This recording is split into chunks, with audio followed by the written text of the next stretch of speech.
बिस्मिल्लाहिर्रहमानिर्रहीम। अब हम क्या करेंगे कि जो हमने इंसर्ट और अपडेट के लिए अलग अलग स्टोर प्रोसीजर बनाए थे, उस स्टोर प्रोसीजर्स को हम एक ही स्टोर प्रोसीजर बनाएंगे इंसर्ट, अपडेट और डिलीट के लिए।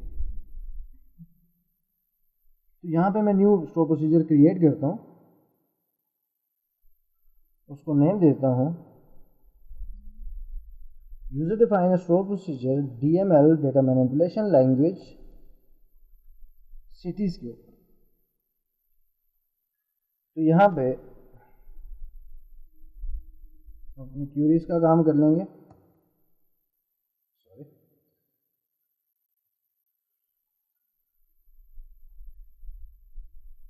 तो मुझे पैरामीटर चाहिए सेम जो इंसर्ट और अपडेट के लिए थे, तो मैं वही पैरामीटर कॉपी करके अपनी इस क्यूरी में ऐड कर लेता हूँ।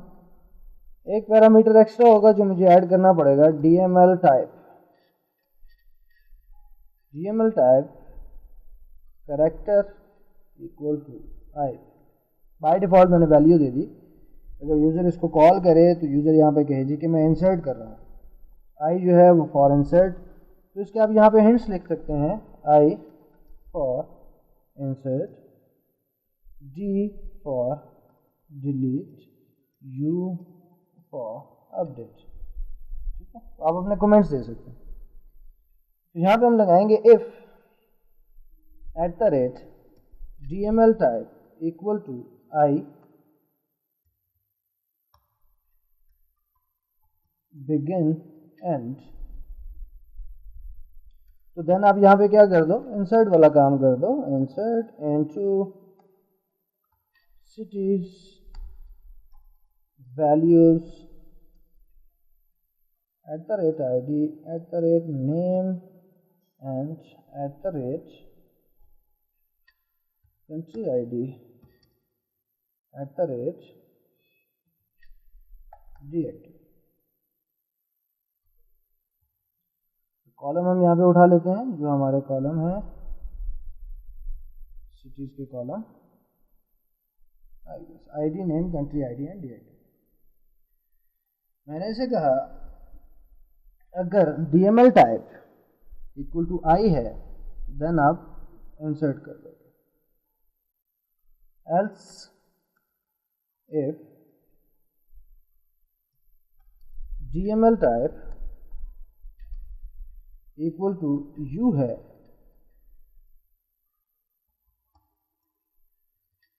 Then update cities set name equal to @name, country ID equal to @country ID, comma deactive equal to @deactive, where ID equal to @ID। ठीक हो गया। सेम यही काम मैं इसे कहता हूँ else if @DML type equal to D, then begin and तो क्या करें, delete from cities where ID equal to @ID। पहले स्टोर प्रोसीजर्स में हमने क्या किया था, इंसर्ट अलग था, अपडेट अलग था, और अगर हमें डिलीट के लिए करना पड़ता तो डिलीट के लिए अलग स्टोर प्रोसीजर बनाना पड़ता। अब हमने क्या किया, तीनों काम को एक ही स्टोर प्रोसीजर में दिया और उसका नाम रख दिया DML। हमने कहा इंसर्ट आई है तो इंसर्ट कर दो, यू है तो अपडेट कर दो, डी है तो डिलीट कर दो। अब एक चीज़ ये है कि अगर डी है तो हमें इस पैरामीटर की वैल्यू चाहिए और इसकी चाहिए, बाकी नहीं चाहिए, तो मैं बाकियों को बाय डिफ़ॉल्ट नल कर देता हूँ।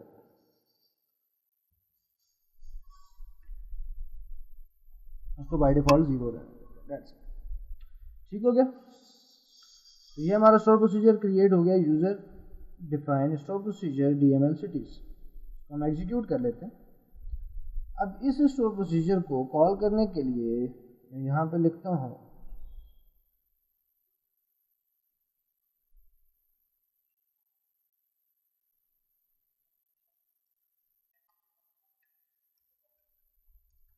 DML। यहाँ पे हम उस स्टोर प्रोसीजर को कॉल करते हैं। पहले मैं रिफ्रेश कर रहा हूँ अपनी local cache control shift R के थ्रू। यूज़ जिस डेटाबेस पे काम करना है गो, एंड देन मैं क्या करता हूँ, execute user store procedure DML। पहले वो मुझे कह रहा है आईडी की वैल्यू दो। मैं से कहता हूँ ठीक है, आईडी की वैल्यू है 6। ओके, उसके बाद मैं कहता हूँ नेम नहीं देना, अगेन कंट्री नहीं देना, डीएक्टिव नहीं देना, और पैरामीटर टाइप जो है वो मैं कहता हूँ ये डी है। इट्स मीन्स कि वो डिलीट करेगा। डिलीट में दो चीज़ें रिक्वायर्ड थी, DML टाइप और प्लस जो था वो आईडी। इस आईडी की बेस पे जब डी होगा तो वो क्या करेगा, हमारी जो क्यूरी है उसमें अगर आप देखेंगे तो जब डी होगा तो वो क्या करेगा, delete from cities where ID equal to @id। तो @id में मैंने ऐसे कहा 6 नंबर की जो आईडी है उसको डिलीट कर दो। पहले हम इसको चेक कर लेते हैं। Select static from cities. Cities में हमारे पास 6 नंबर वाली ये है, ठीक है। इसको हम डिलीट करना चाह रहे हैं, मैं इसको सिलेक्ट करता हूँ, execute one row affected, check करते हैं तो 6 नंबर इज गॉन। इसी तरह अपडेट करना है, इंसर्ट करना है तो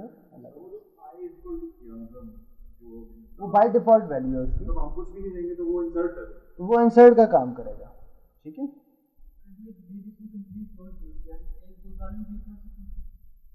वो अपडेट होता है, वो अपडेट होता है, ठीक है, वो डिलीट नहीं होता, वो अपडेट होता है। पूरी रो बेसिकली हम डिलीट को यूज़ नहीं करते, हम उसको डीएक्टिव अपडेट 1 कर देते हैं, डीएक्टिव इक्वल टू 1 कर देते हैं, अपडेट की क्यूरी चलाते हैं। लेकिन मैंने यहाँ पे डिलीट यूज़ की है, ये आगे हम यूज़ नहीं करेंगे।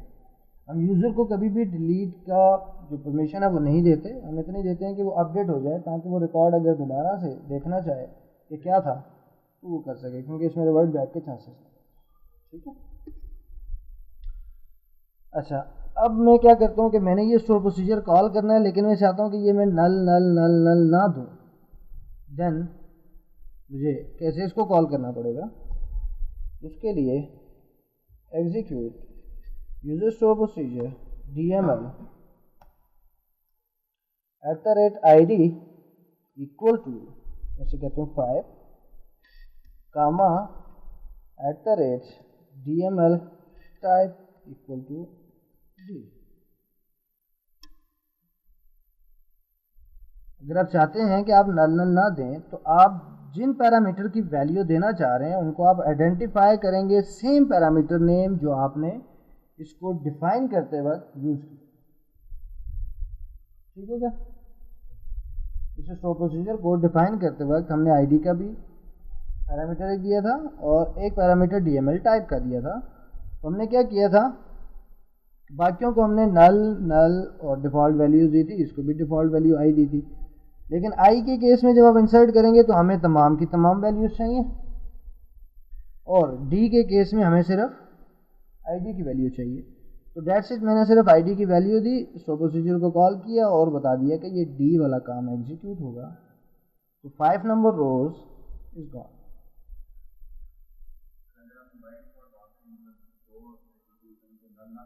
नल नहीं करेंगे तो फिर वो एरर जनरेट करेंगे कि parameter values was not supplied.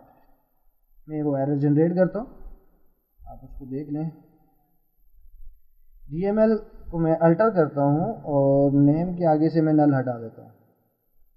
By default नल नहीं है, तो बाय डिफ़ॉल्ट वैल्यू नहीं है, तो इट्स मीन कि you have to pass a value to this parameter. अब मैं इसको एग्जीक्यूट करता हूँ, तो अब नेम जो है वो बाय डिफ़ॉल्ट नल नहीं है और इसको मैं कॉल करता हूँ, ठीक है, parameter name which was not supplied, ठीक है। अब मुझे डिलीट के केस में वो चाहिए ही नहीं, तो देन मुझे उसको नल करना पड़ेगा। अदरवाइज अगर वहाँ पे नल नहीं है तो मुझे यहाँ पे @name इक्वल टू नल करना पड़ेगा। या मुझे ये फॉलो करना पड़ेगा। ठीक है, अंडरस्टैंड। मैं यहाँ पे दोबारा नल लिख दूँ, इक्वल टू, याद रहेगा, equal to null and execute. ठीक होगी यहाँ तक कहानी।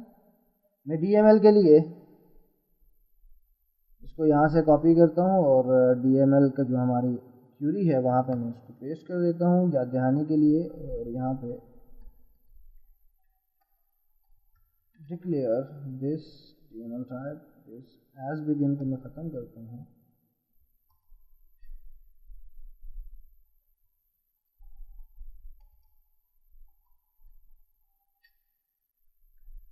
ठीक हो गया। आईडी जो है उनको भी हम उठा लेते हैं और उनके साथ हमें डिक्लेयर का कीवर्ड यूज़ करना पड़ेगा, जो मैं अपने इंसर्ट की क्यूरी से कॉपी कर लेता हूँ।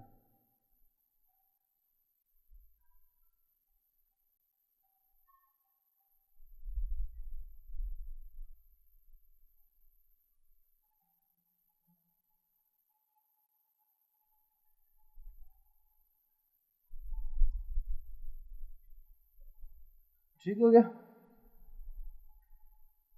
ये हो गया हमारे ये फॉर स्टोर प्रोसीजर। और ये आपके अंडरस्टैंडिंग के लिए इसको मैं कमेंट कर देता हूँ।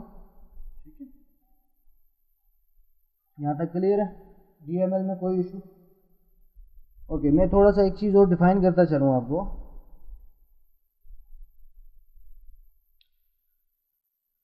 जब आप इफ़ लिखेंगे तो उसकी कंडीशन ब्रैकेट्स के अंदर देंगे, पहली चीज़। अगर आपकी line of queries, line of body, इसकी जो बॉडी है वो अगर ज़्यादा है तो आप उसके लिए बिगिन और एंड का इस्तेमाल करेंगे, उसके दरमियान आप उसकी बॉडी डिफाइन करेंगे। ठीक है, और अगर सिर्फ एल्स है तो else, begin and and, that's it. अगर मल्टीपल कंडीशंस है एल्स इफ, तो वो बीच में आपको स्पेस देना पड़ेगा। ठीक है, फिर उसके बाद same this one this one this one this one and. Clear हो गया यहाँ तक। मजीद आगे चलूँ या सेव करूँ?